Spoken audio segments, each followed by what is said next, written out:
Bismillahirrahmanirrahim. Wassalatu wassalam ala Rasulullah sallallahu alayhi wasallam. Different brothers here today have been given different talks. Some brothers music, some brothers companionships, friends. And I've been given a title of Can You Find Love on the Roads? Basically women and girls. Now, may Allah reward all of you for coming out here, because you didn't have to be here, and it's beautiful to see so many brothers here. Now, I want to be quite direct and honest, because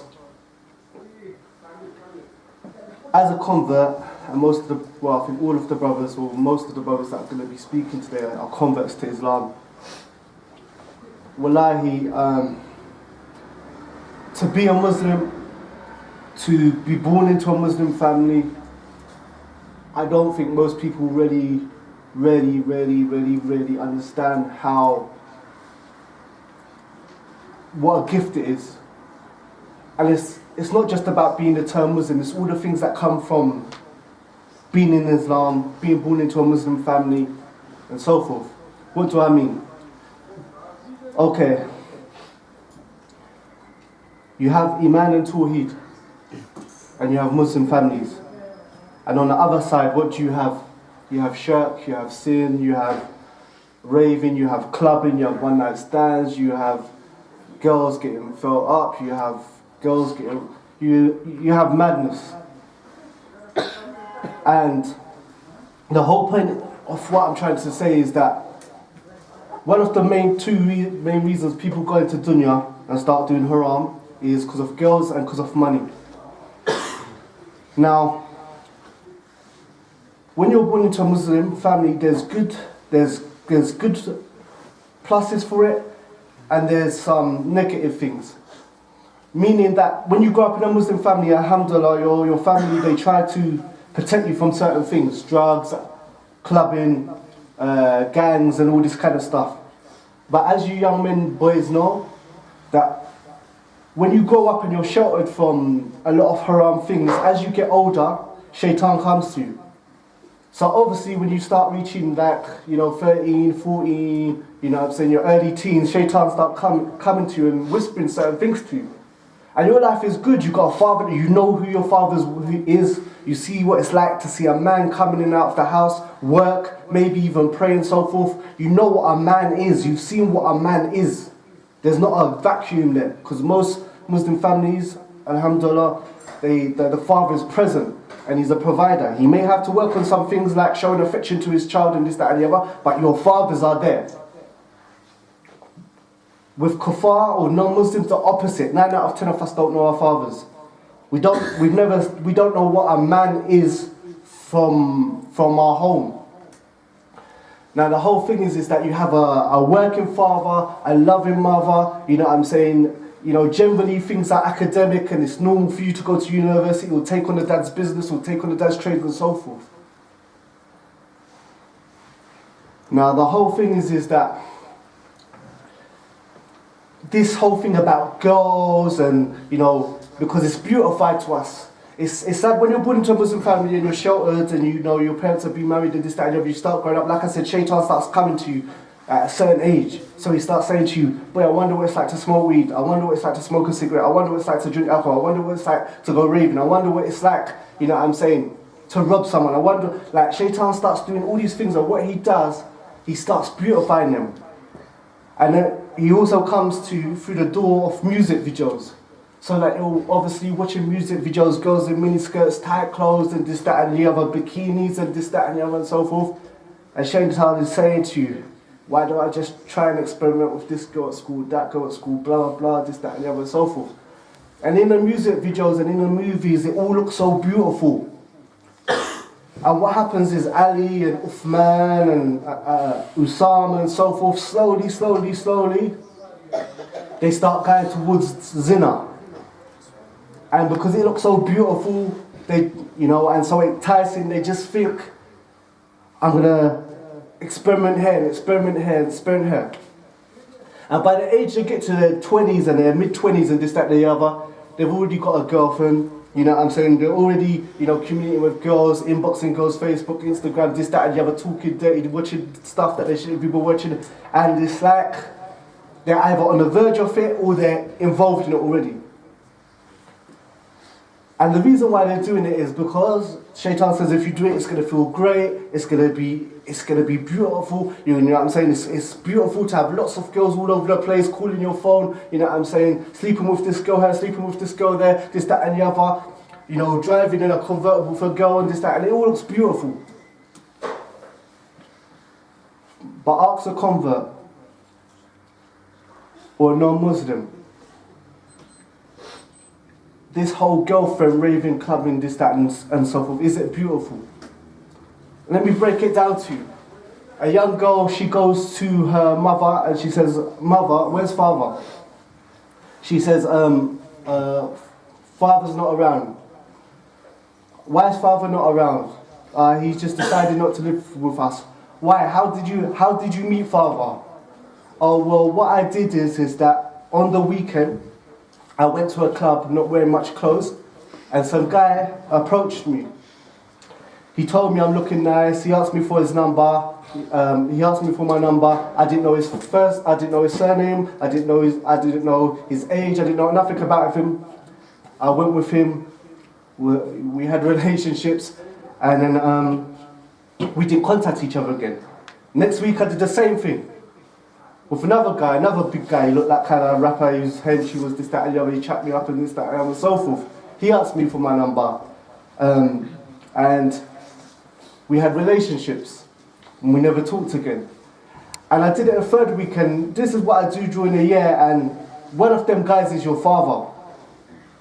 Now the whole thing is that that's not exactly how the mother is going to explain to her child why her father is not around, why she doesn't know who her father is, why it is that she doesn't know the other part of the human being that made her. But this is the reality of the situation. So to me now, as a convert, when I see music videos, I don't find it funny, I don't find it attractive, I don't find it beautiful. When I see these girls in the music video walking in the bikinis and the short skirts and, you know what I'm saying, and showing off the cleavage and all their body parts, and, you know, in a club and this, I don't find this stuff amusing. I don't find it interesting. Because if you go, and this is the blessing of Islam, if you may be poor, you may be rich, but if you're Muslim, there's so many blessings you have that non-Muslims don't have. Go down to any council estate, London, South London, East London, West London, North London. Look at a Muslim family. You'll see the father and the mother married how long? 10 years, 20 years, 15 years. This is the norm.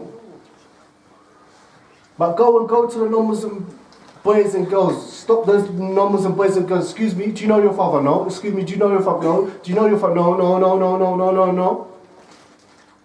Because we live in a culture based on nothing. No deen, no tawheed, no marriage, no nothing. All what happens is, girl looks fit, guy looks hench, sleep with each other Saturday night, do the same with someone else next week.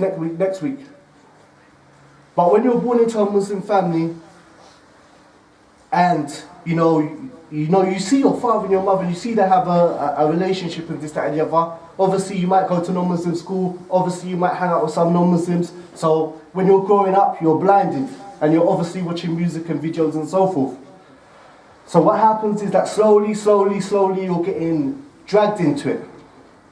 You're getting dragged to it, and you've either got a girlfriend, you're either messaging girls on Twitter, on private message, or just that and the other. You're either there, or you're halfway there, or alhamdulillah, you're someone who Allah has blessed with iman and taqwa, and you're staying away from it because you know Allah is right. The whole point of what I'm trying to say is that as young brothers, this girl thing is a serious issue, because you may not care now. There's a lot of brothers, most of them might not be here today, and they're like, I don't really give a damn. At the end of the day, I'm young, I'm just going to sleep around, I've got this chick and that chick, and I'm just sleeping around and this, that, and the other, and so forth. And they're just going clubbing every week and sleeping with this girl and that girl and that girl, and they don't really care. But the reality of this situation is that sooner or later in life, you have to get on deen. Everyone has to get on deen. Because the reality of the situation is that everyone starts to practice when they're old. You have to. It's just a smart thing, whether you're religious or not. Because when you're 50 years old or 60 years old, you ain't going to be going raving with your walking stick and your false teeth and your mash up spine. You ain't going to be going and trying to check these young girls out. Yeah, babes, this, that, and the other. Your teeth fall out. It's not like at some stage, yeah. You have if you're intelligent, you have to practice. Because when you start getting old and your spine starts going and your hip starts hurting and you know what I'm saying, you realise that you're gonna die. So the whole thing is that for those brothers that do not give a damn about anything, about prayer, about sleeping around, about smoking, they don't give a damn about anything. As you get older and you realise you're gonna die, you're gonna realise everyone is getting on deep, because everyone, even the hardest head or stubbornest person, realise they're going to die, because you can see it now. Your hearing's not working, you know what I'm saying, your sons and daughters have to help you upstairs and so forth, so everyone starts getting back on team. But you know the thing that will kill you, the thing that will kill you now, and I'm trying to say it to the young brothers now so that you don't have, this is not a problem for you now. There's many brothers, yeah, who didn't give a damn when they were young. They were sleeping around, they were raving, they were hanging with their crew and this, that and the other and so forth. But something happened to them. They got shot, they went to prison for a long time, so forth. They matured somehow, whether it was gunshot or whether it was them thinking or whatever, and they came back. And they got on deen. And now they're praying, they're going to classes, they're learning Arabic, you know what I'm saying? They've got married, you know what I'm saying? They're starting to practice the deen. But they got a kid out there with some, I don't know, red hair, weed smoking, MTV 24/7, Christmas tree having woman. And when you're on deen, yeah, and you're practicing 100%, and you've got a kid out there raised by a non-Muslim or a sister who's not on deen, Christmas time comes around, she put Christmas thing up, Halloween comes on and this, that, and the other. When you're on deen and you're practicing and all you're trying to do is get to Jannah, and then you have to go and see your child, and there's next man in the house is smoking weed like a rude boy and just looking at you in the face thinking, who's this punk and this, that and the other and so forth. And she's around music and, you know what I'm saying, you know, the mother's not practicing, she's going out in miniskirt, and your little daughter's starting, she's putting makeup on your little daughter. That's when it's going to hurt. Because everyone's going to practice at some stage. Everyone's going to practice at some stage. And if you have a kid outside of marriage, one, in this country, you are not getting your child back. And two, when you're on deen and that child is raised around kufr, shirk and sin, and you're helpless, I don't care how much you can push, I don't care how bad you are, I don't care what your name is, you have to watch your child grow up on kufr and shirk, and you can see that child is most probably going to go to Jahannam. And you have to watch it. And the whole thing is that that's one aspect of it. And imagine there's brothers out there with 2 or 3 kids with different girls out there from this player lifestyle and so forth. And now because they're on deen, they're crying because they're helpless. They can't do anything about the situation, and they're watching their kids in their eyes go to hellfire. Or what may looks like they're going to hellfire.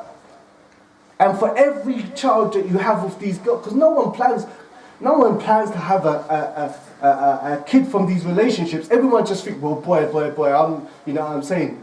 Nothing's happened to me, I'm not going to get pregnant. There's 1,000 people saying, boy, I'm not going to get this girl pregnant, I'm not going to get this chick pregnant, or blah, blah, blah. But it happens every day. So the whole thing is that, imagine you have 3 kids out there, Allah asks you on the Day of Judgment, how come these kids came, they was raised kuffar and they died kuffar?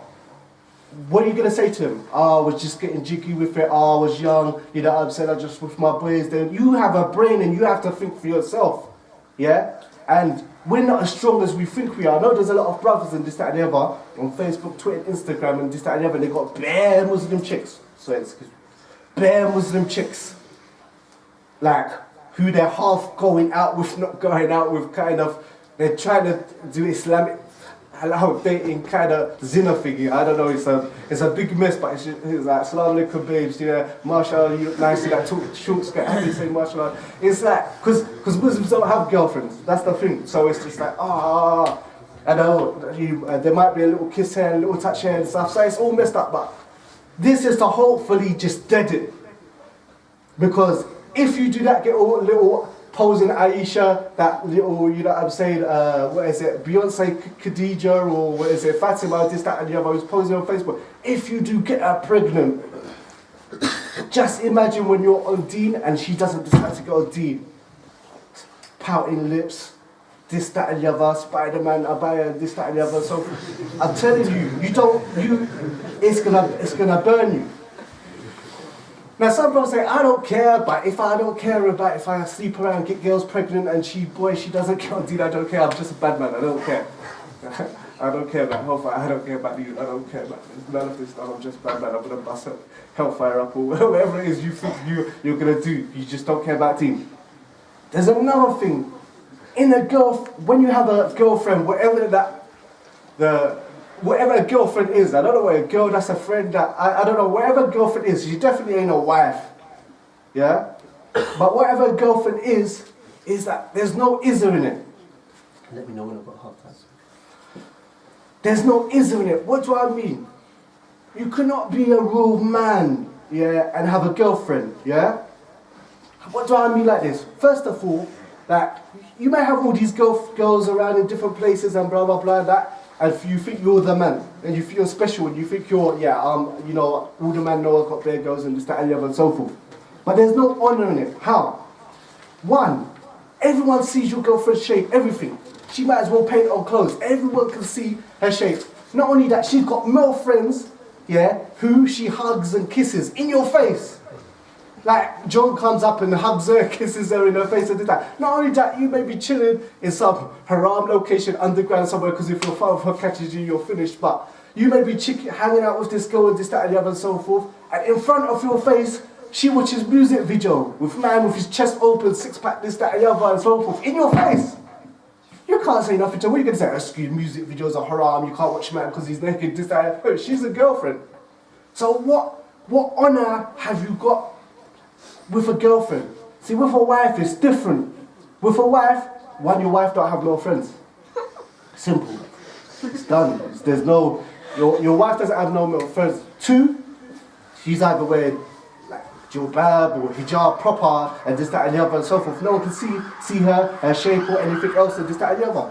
She doesn't go raving, you know, clubbing, you know, and this, that and the other. So you can trust, in Islam, you can trust your wife, you can have honor, you can know that no man's seen her body, no man touches her, no man has, that she's special because there's certain things that you have with her that other people don't see. But a girlfriend, you know, John comes up to you with your girlfriend, hugs her, kisses her, or the cheek and this, that and the other. What are you going to say? Don't touch my girlfriend, blah, blah, blah, this, that and the other. Well, your girlfriend was haram anyway. So the whole thing is, at the end of the day, is that people don't understand. Like, you're here on the news in this country that, and they always say the woman got stoned or something for sleep, like for adultery or this, that and the other and so forth. I understand why in a Muslim country, and we're talking about making an Islamic state here in this country, I understand why in Muslim countries there's such a harsh penalty for zina, for fornication, sleeping outside of marriage. In this country, a guy can just from puberty, he can sleep with this girl, get her pregnant, dash her, this girl, for the rest of his life, and there is no charge against him legally. He can just do that. Just woman after woman get her pregnant. She phones, she phones. He doesn't answer the phone. You know what I'm saying? He can just get girls pregnant 24/7, breed them up, not check on them or anything. And there's no, he can't go jail. He won't get community service. He won't get probation or nothing. I understand why in a Muslim country, if a person, has sexual relationships outside of marriage and this, that, and the other, why that person will get lashed. And and a big thing about this, is that imagine you're in this country and one of Allah's names is that he's Adil, he's just. Imagine you're here in England and you're here and you're clubbing and you're raving, you're sleeping with all these different girls. And there's another Muslim in another part of the earth where they practice Islamic Sharia and so forth, or Islamic law. And he gets punished for sleeping with one girl outside of marriage. He gets lashed. Can you imagine a brother that's just been doing, zina every week, every month, every year, at the end of his life? How many sins he's going to allow with on the day of judgment? Can you imagine it? Like in certain places, people do zina and they get held accountable for the sins. But you're here in London, you're just sleeping with all these different girls. Do you think on Yom Qiyamah, you're just going to cry your eyes out and just get the Kleenex out and say, oh Allah, I'm sorry, I didn't really mean to do. Do you really think that Allah is just going to let it go? After in other places in the world, he's been holding people accountable, no, for it. So the whole thing is at the end of the day is that, wallahi, you should go home and tell your mum and dad that you love them. And you should be appreciated for them, because zina leads, it's not just the zina, it's the results of what happens from zina. Imagine you're Muslim, alhamdulillah, you know who your father is. Imagine it's normal for boys to grow up in a family, they don't know who their father is. They go to school, all of a sudden someone licks them in the head, takes them dinner money, this, that and the other, and so forth. Okay, I know your dad might not be the most coolest of people, yeah? But the whole thing is you have another male to go to say to him, excuse me dad, I'm having this problem at school, this guy did this, that. You have another male to talk to and this, that and the other. Imagine you're born into a family with no father. You're going to speak to your mother about how to deal with bullying. You know, another guy is bullying you and your mother, it's not the same. Imagine you're born into a house where there's no man. There's no example of what a man is. Because our examples, obviously, are the prophets, the companions, and, these Muslims. These are our role models. But in our actual life, our real role models are going to be our fathers, our uncles, and this, that, and the other. But imagine, one, there's no fathers around. So you don't know, you know what I'm saying? You've never seen what it's like to be a man and go out and work. You've never seen what it's like to see a man, you know what I'm saying, or even praying. You don't know what a man is, you're guessing. And the only men you do see are men with nice cars and motorbikes and this, that, and they're all criminals hanging out on the stage. So the whole thing is, what I'm trying to say to you is that from the zina, yeah, comes, most of the time the father runs away.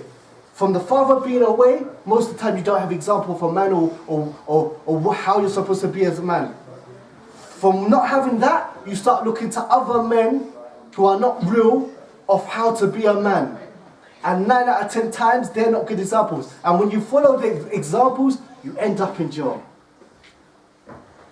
So if you're a Muslim on that, I know you may, you know what I'm saying, that you see a lot of brothers, mashallah, they come from working family, loving mother, you know what I'm saying. It's normal for you to go to university, it's normal for you to take on a trade, it's normal for you to take on a business, and for some reason you start watching music videos and try and mess your life up.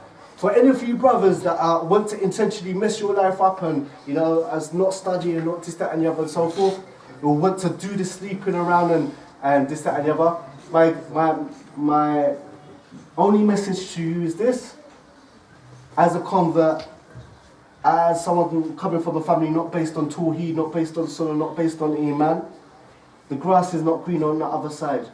All you have on the other side is pregnancies, single mothers, sexually transmitted diseases, and practicing brothers who got on deen later, and the child is being raised, by some clubbing, woman and who's putting Christmas tree in the house and doing zodiac signs and all this stuff.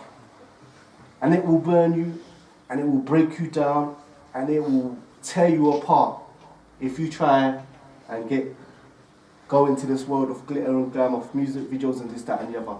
You may have a little bit of enjoyment, but sooner or later, reality will come back and hit you in the head. So Jazakallah khairan for listening. That's my talk. Thank you.